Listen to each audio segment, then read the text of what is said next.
Honestly, like these smaller groups are probably better. Okay, do you have the recording set up? Cool. So yeah, we're starting with section 1.3 today. Which is about matrices.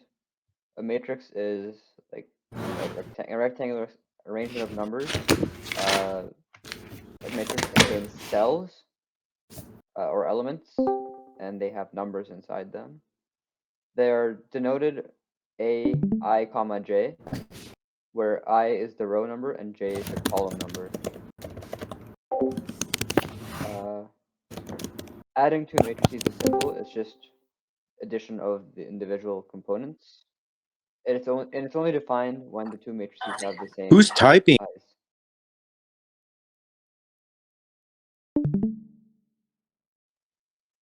Okay. Yeah, someone was unmuted. Cool.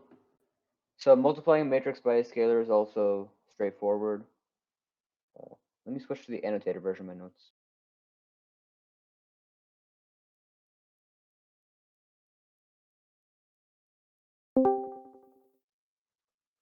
Yeah, this is better. So when you add two matrices, you're Wait, gonna add. No. You can't see it? No, it just came up for me. Okay. Yeah. Adding two matrices is straightforward. You just add the components or the individual elements of the two matrices, and it's only defined when the two matrices have the exact same size. So same number of rows, same number of columns. Multiplying by a matrix by a scalar is also easy. It's just multiplying each element by the scalar. Multiplying a matrix by a vector is a little bit more involved, but it's still pretty easy. You just take the dot product of each column with the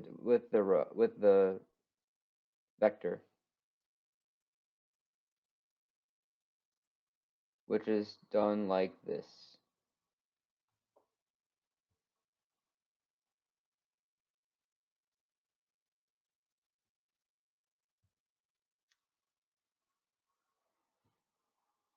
So linear independence and linear dependence is another concept related to matrices.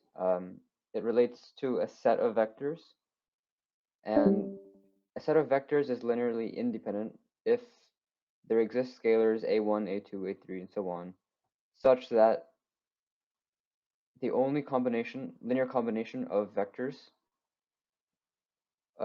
arises when all of a1, a2, a3, and so on are all equal to 0. So a linearly dependent set is the opposite of that. It's when there exists any scalar, any set of scalars, a1, a2, and so on, such that at least one of them is non-zero, such that the vectors all add up to the 0 vector. I got one question. Yeah, go ahead. So it was going back up to the matrix part. When you're I think I forgot, but just to make sure, like when you're determining if a matrix is if you can actually make one or not, is it the column of the first matrix times the row of the second matrix? Is that how you determine the new dimensions of the matrix? Well, for now we're not talking about matrix times another matrix, but well, in this case, you want the number of columns in the matrix to be equal to the number of rows in the vector when you're doing A times vector X. But in general, when you're multiplying two matrices, the number of columns in the first row in the first matrix, number of columns in the first matrix must equal the number of rows in the second matrix.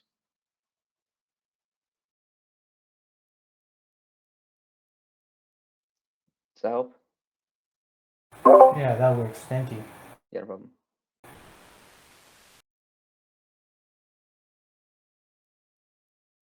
Okay, yeah.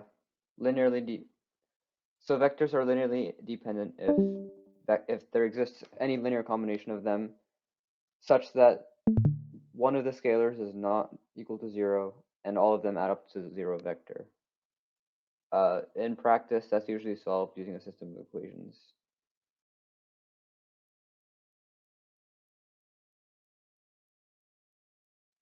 And what that means is if one of them can be expressed as a linear combination of all of the others, then they will be linearly dependent.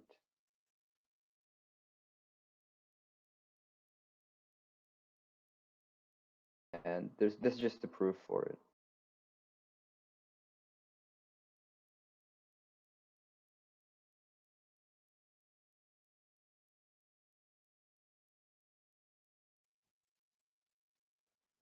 So a matrix is invertible if and only if its columns are linearly independent, which happens if and only if the system of equations matrix A times vector x equals vector b for all vectors b. This was proved in a later section, I believe 2.4. And a homogeneous linear system is when you have a matrix A times a vector x and set it equal to the 0 vector.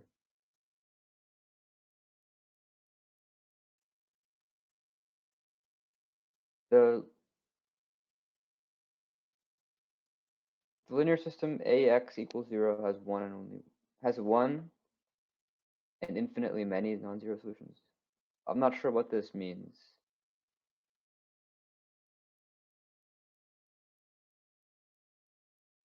Does anyone know what this is talking about?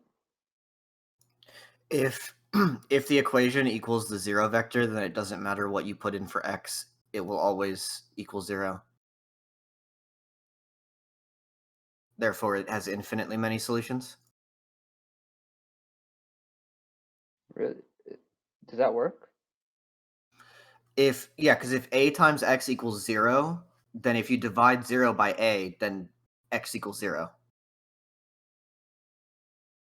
Which, if x equals anything else, even a would have to be 0 too. Either a or x has to be the 0 vector or cause the multiplication to equal the 0 vector. Right. So that Right. means there's multiple solutions and they constantly go up and up and up, which means it's infinite. Okay. Yeah, I read this out of context. Okay. What this is saying is a homogeneous linear system of equations has only one solution when the columns are linearly independent. But if the columns are dependent, then there are infinitely many solutions. That's for a linear for a homogeneous system. So when it's equal to 0.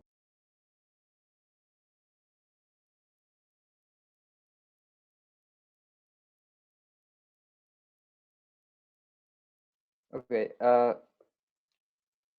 So if going back to like the general case of a system of equations, if the columns of the matrix are linearly independent, then A has an inverse, and any value of B will have a solution, a unique solution.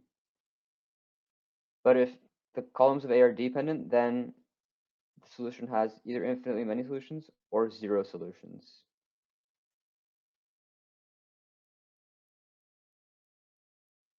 That's basically it for this section.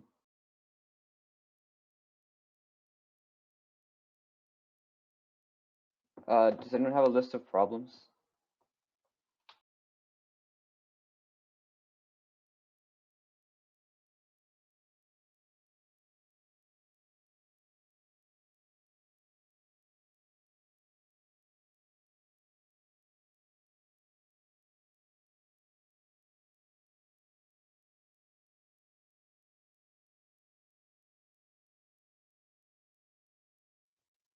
Okay, Want to do number 4 from the textbook?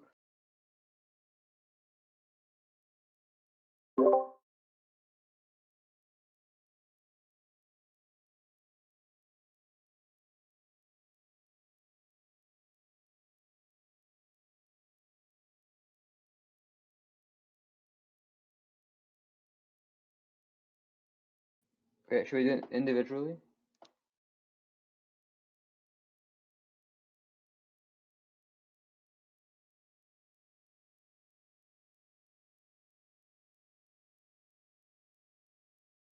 Yeah, let's do it individually. Let's take about 5 minutes maybe.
Okay. The way you do this is you want to set. Here I have like the first steps written on my in Paint. I'm doing the rest on paper. I'll share it for.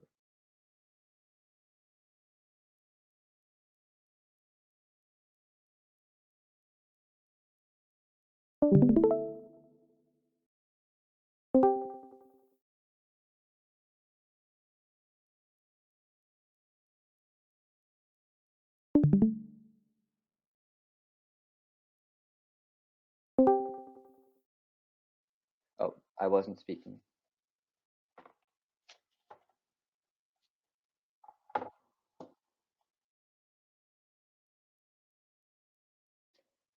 Yeah. Well, it's saying x1 equals 1, right? So you want to write out this linear combination. Write this as a system of equations. So it would be like 1 plus 4x2 plus 7x3 equals 0, 2 plus 5x2 plus 8x3 equals 0, and so on, right? Then what I noticed is that you can subtract, let's say, the first equation from the second, and you'll get x2 plus x3 equals 1, right? Or is it negative 1? From the second. Yeah, you get x2 plus x3 equals negative 1.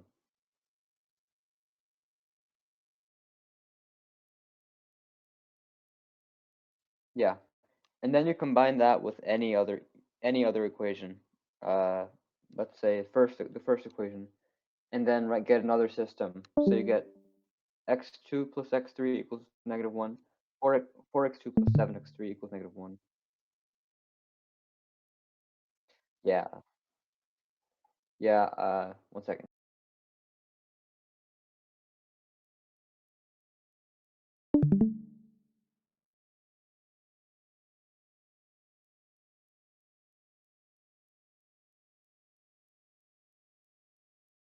Yeah. So system I got was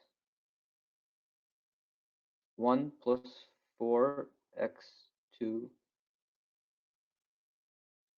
4x2 plus 7x3 equals 0, and so on. So 2 plus 5x2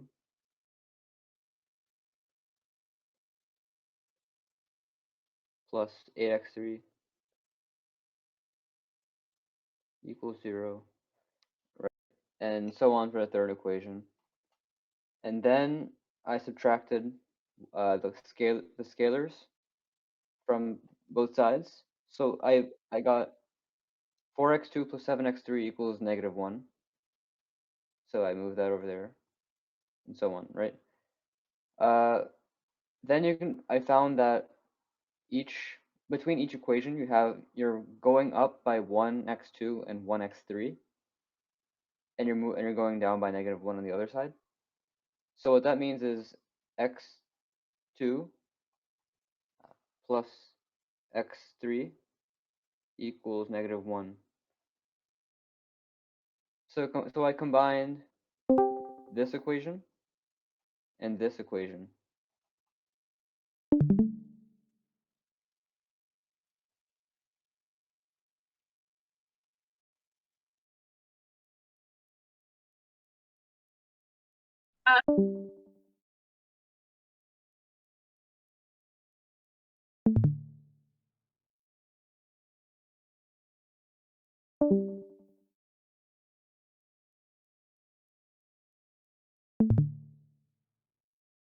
Yeah.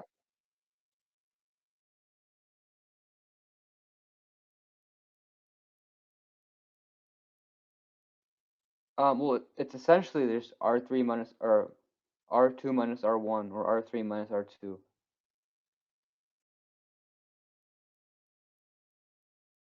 Uh, the row operations. Yeah. It's basically R3 minus R2 or R2 minus R1. They'll both give you the same thing, which is negative 1 x2 plus negative 1 x2 x3 equals negative 1. Okay. Yeah.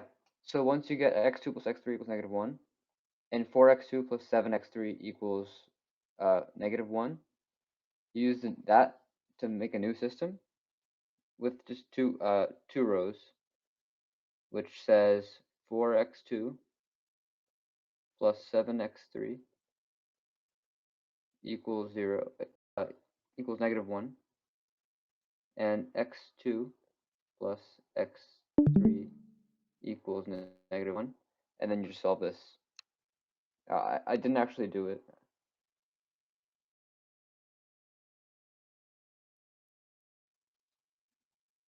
No, but once you solve for x2 and x3, you want to plug your solutions back into 3-row system to make sure it's consistent. Because if you reach a contradiction in one of the rows, that or in 2 of the rows, if you reach a contradiction, then there are no solutions. So the answer to the red system would be 3x3 equals -5, right? So x3 equals -3/5. I think that sounds right to me, but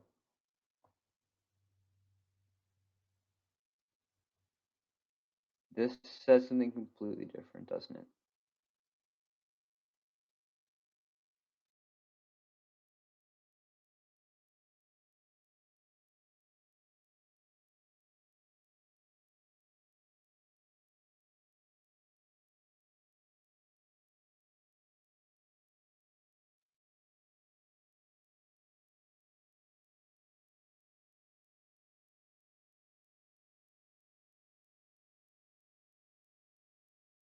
Okay. This problem section is using a different solution. The textbook tells you to use x1 equals 1. This problem section. Oh wait, it is. Yeah, x1 equals 1. There might be infinitely many solutions, and they probably just picked one.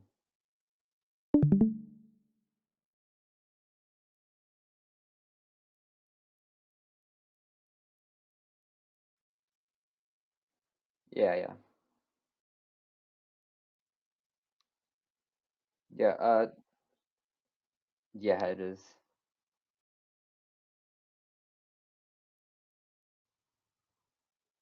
It looks like the solution to this would be 3x3 equals -5. So x3 equals -3/5, which does not look like a pleasant answer.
Maybe this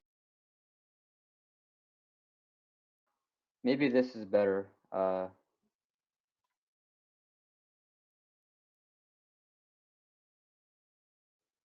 So solving this is relatively easy.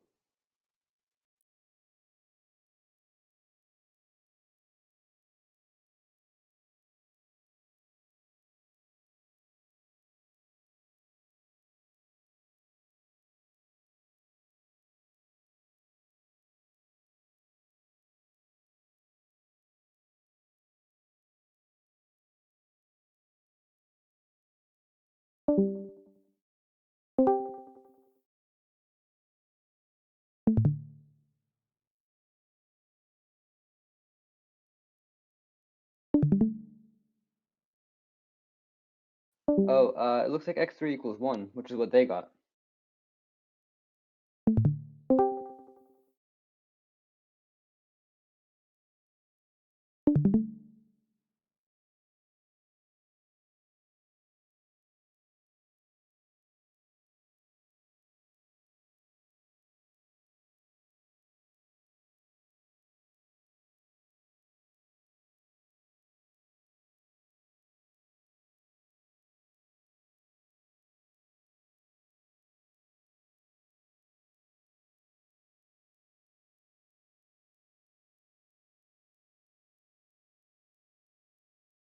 Okay,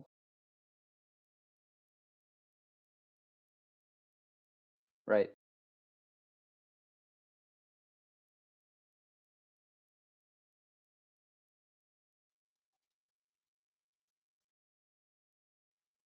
Yeah, so from here, I multiplied the second row by 2, the second equation by 2.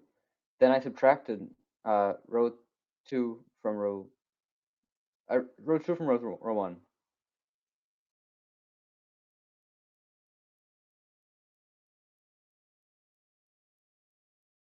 Yeah, 4 times row 2, because yeah, I'm going from 1 to 4.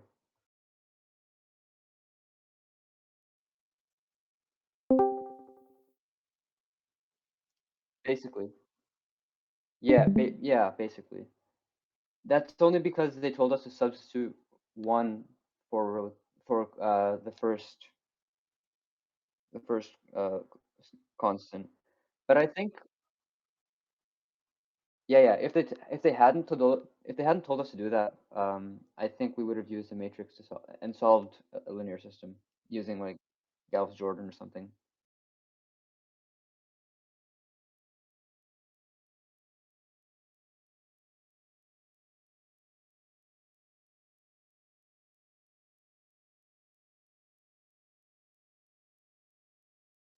Yeah. So I think it looks like x2 equals -2,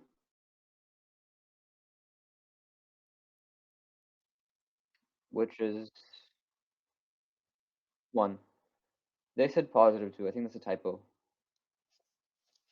Uh, yeah, I think they missed a sign. It should be negative because if it was positive, it would not be possible for it to equal 0. Right, because you'd get 1 plus 7 plus 8 equals 0. 16 does not equal 0. Yeah. So x2 equals -2.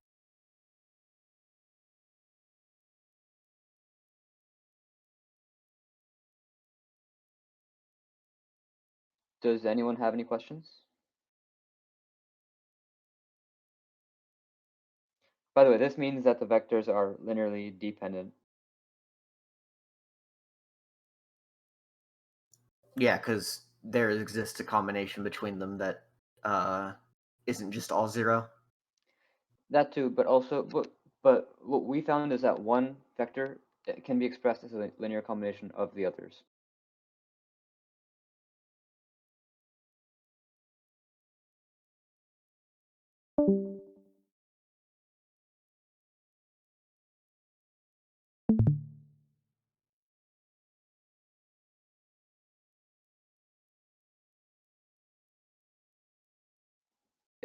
Yeah. Well, actually, no, we didn't.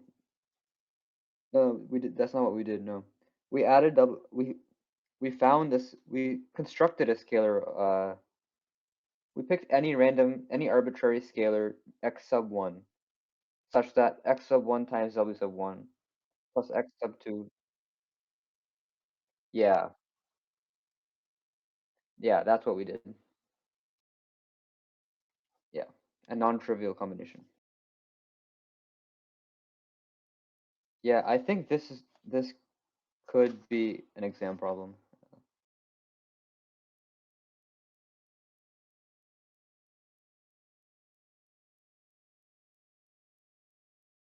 Yeah.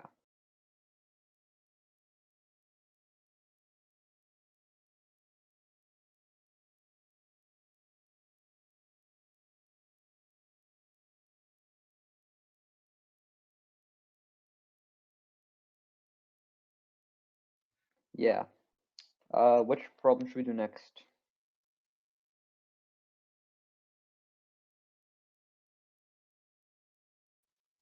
Okay. Um,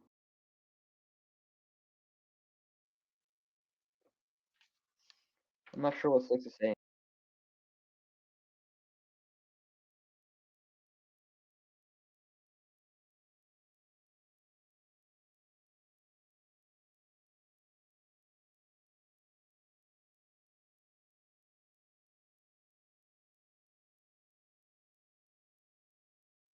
Yeah, I'm having trouble understanding what 6 is saying.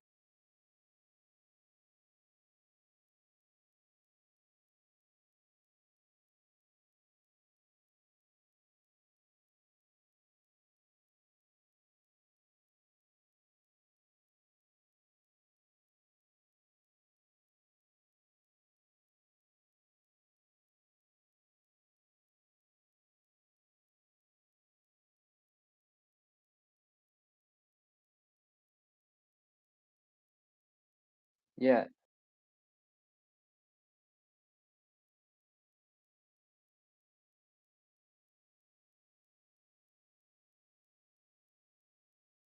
is it 3 different parts or all 3?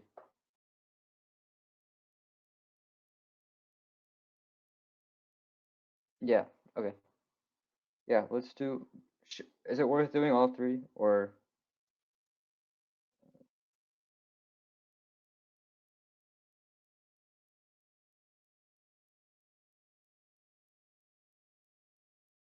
No, there aren't.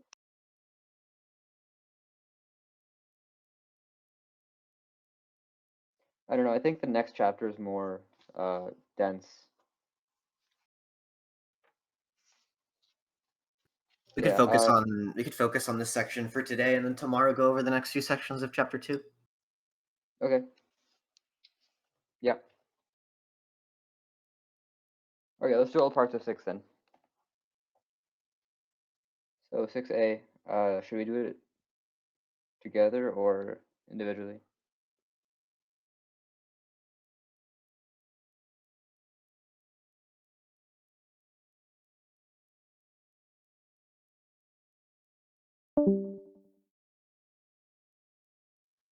Okay, let's do 6 individually.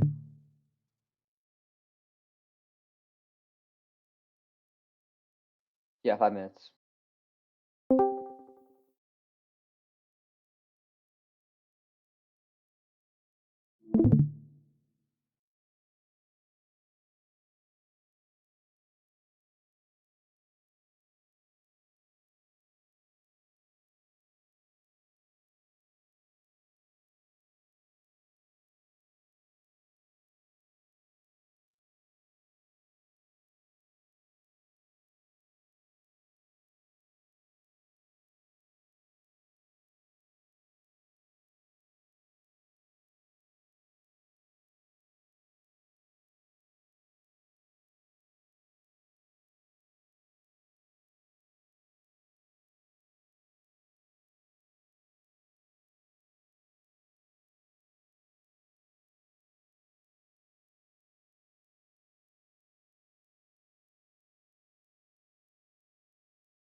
We're doing section 1.3 right now, right? Yeah. Problem 6? Yeah, problem 6, the first matrix.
Okay, I need a few more seconds.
Okay.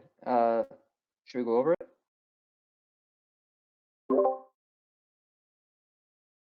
Okay.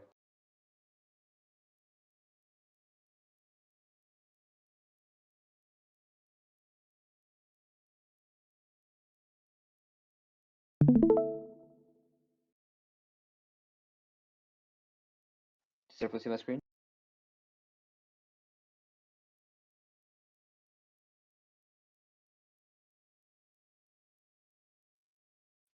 Okay.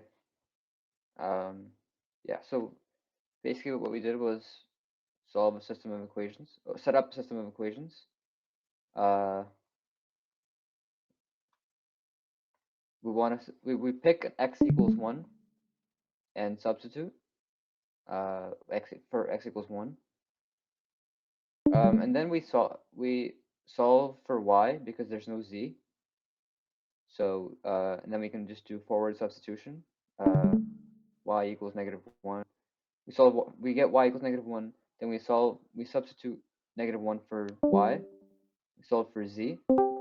And in order for the system to remain consistent, there's only one value of c that works. We find it is equal to 3.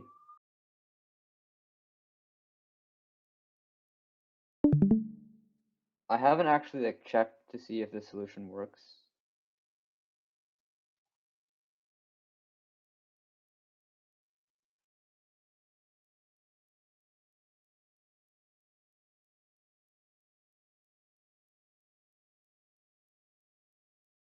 Does it work?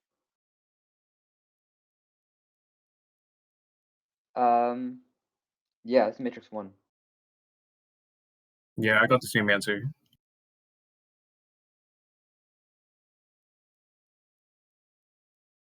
Yeah, c equals 3. I checked it. It works.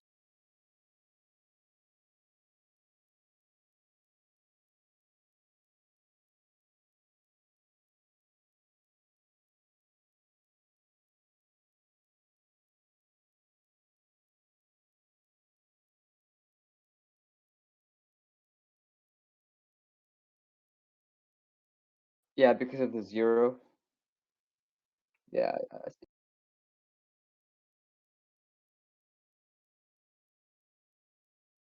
Right.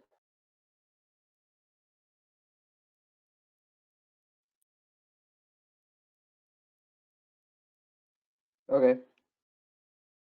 Does anyone have any questions?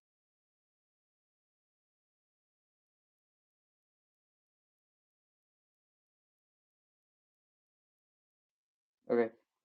Second matrix. Okay, yeah.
Okay. Yeah, so am I.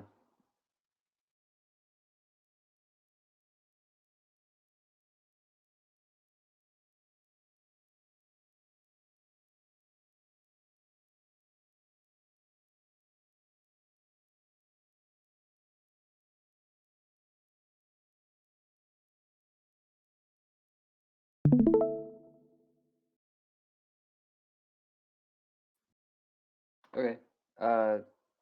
See my screen? Okay, yeah, so first thing I did was set up a system of equations associated with setting the matrix equal to 0, or finding linear combination of the matrix equal to 0. Then I performed some row operations. Oh, I swapped row 1 and row 2, row 3. So I got y plus z equals 0 for row 2 instead of being in row 3. And then I'm not sure I'm not sure if this step is necessary. But anyway, I found out that y plus z equals y minus cz, which means z equals negative cz, which means c equals negative 1.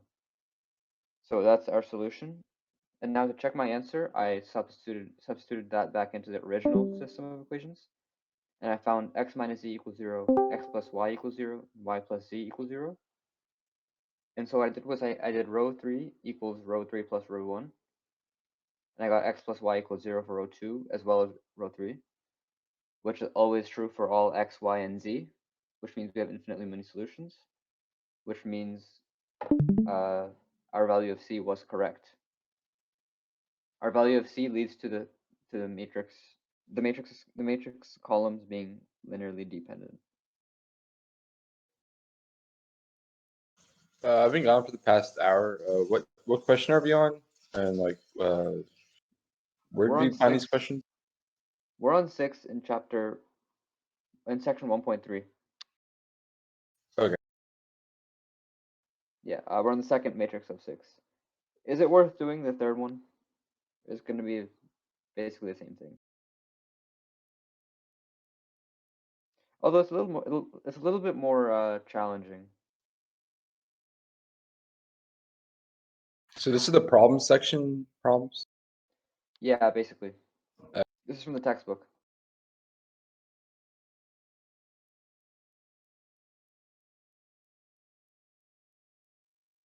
So does anyone have any questions on this, basically?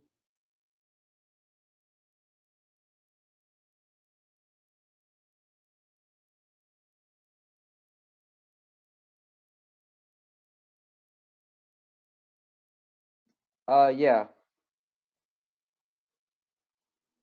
Yeah, that's what I'm doing.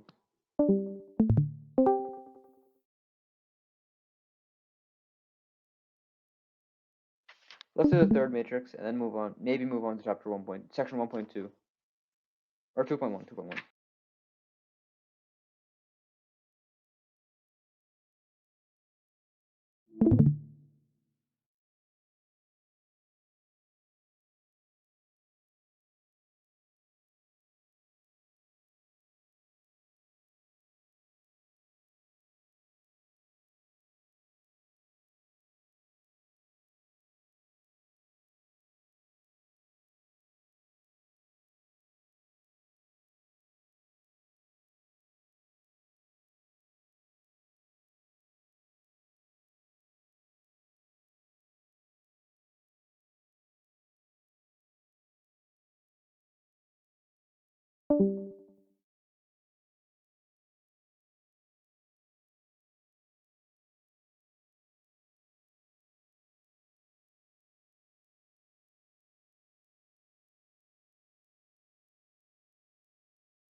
So for question 6, you just made a system of equations and then you solved for C.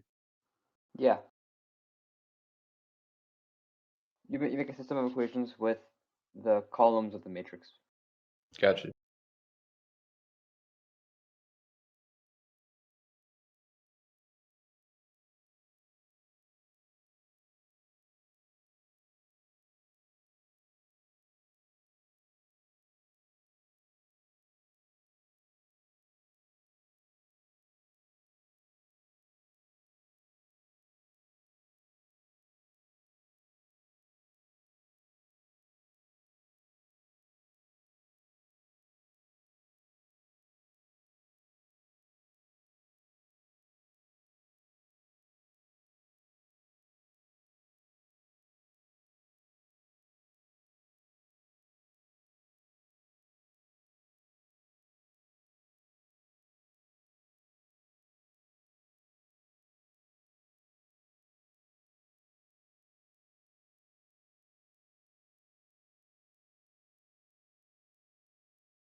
Okay. Does anyone need more time?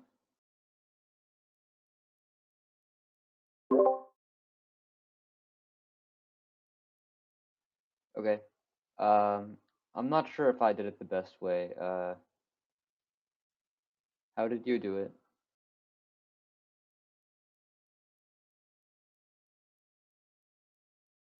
Okay. Yeah. I kind of went a roundabout way of doing it, but I'll share.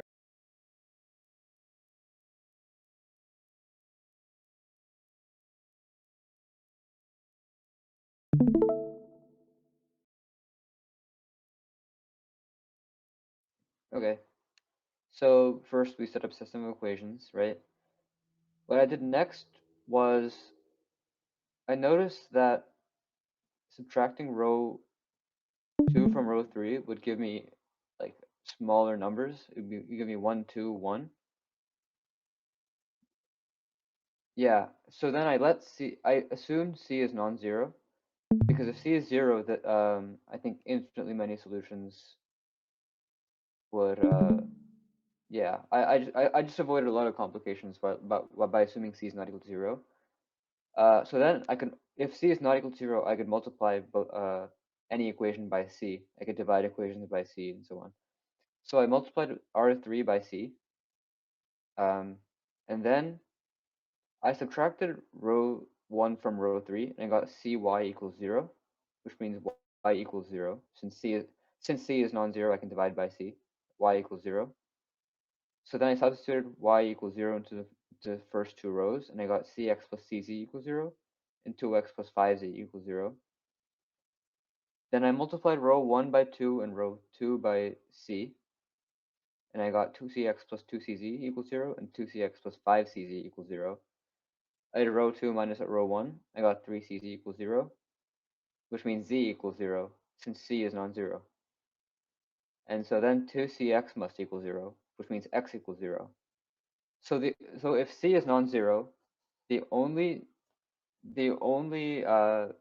linear combination of each only linear combination of the columns of the matrix that would give you the 0 vector would be the trivial combination where x, y, and z are all 0. Which means if c is not equal to 0, then the matrix columns are not linearly dependent. Which means the only value of c that would give you linearly dependent columns, if any, would be c equals 0. And now what's left is to check, to plug in c equals 0 and check if the columns are dependent.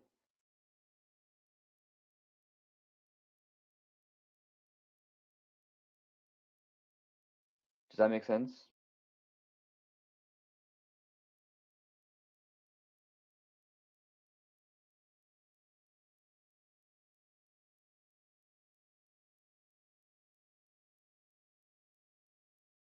It is.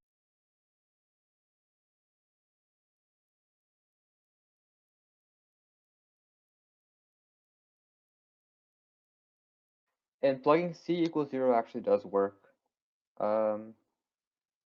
You'd get x equals 3. Yeah, x equals 3, y equals 1, z equals 2. Or no. X equals 3, y equals 1, z equals 1. That would give you a dependent matrix for c equals 0.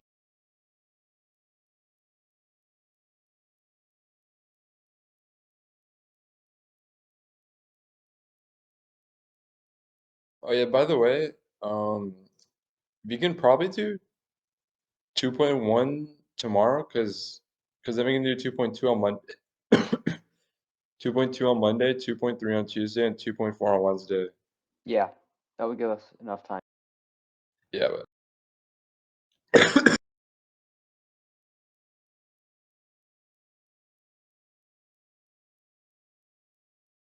Yeah.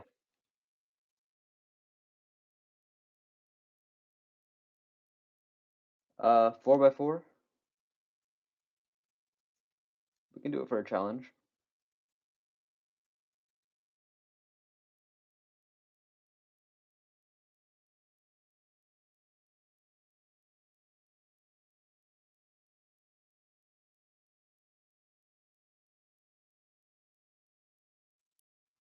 No, it doesn't. The inverse is just the coefficients of the result of finding the solution, right? Or of the changes you make to find the solution. Okay.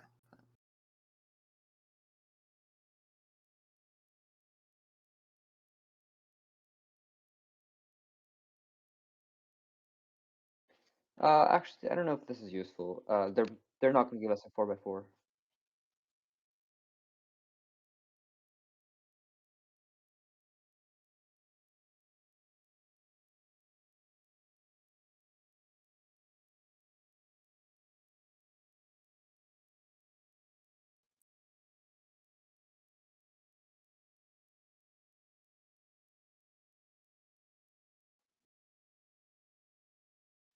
Yeah, I mean, Yeah, you can do that. What time should we do tomorrow?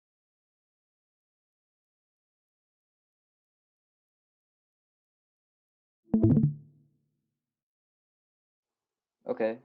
Does that work for everyone else? Works for me. yeah, I wasn't able to attend today because weird conflict, but it shouldn't happen again. So. I might be a little late actually. I have to study for another exam with somebody else, but it'll be fine. I can just watch the recording if I end up missing it. Okay. Yeah, tomorrow, I mean, yeah, tomorrow Sunday should be fine. I'm concerned with Monday because it's a weekday. I'll have class at 6 o'clock. You can so just we'll- reschedule. I don't think it's that big of a deal. Yeah.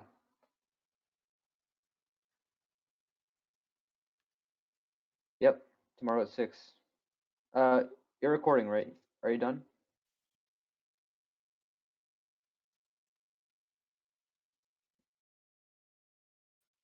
Yeah, Eric. Yeah.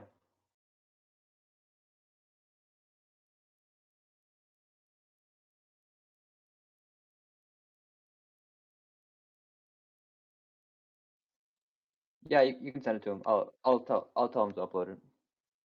I'll ask him to upload it.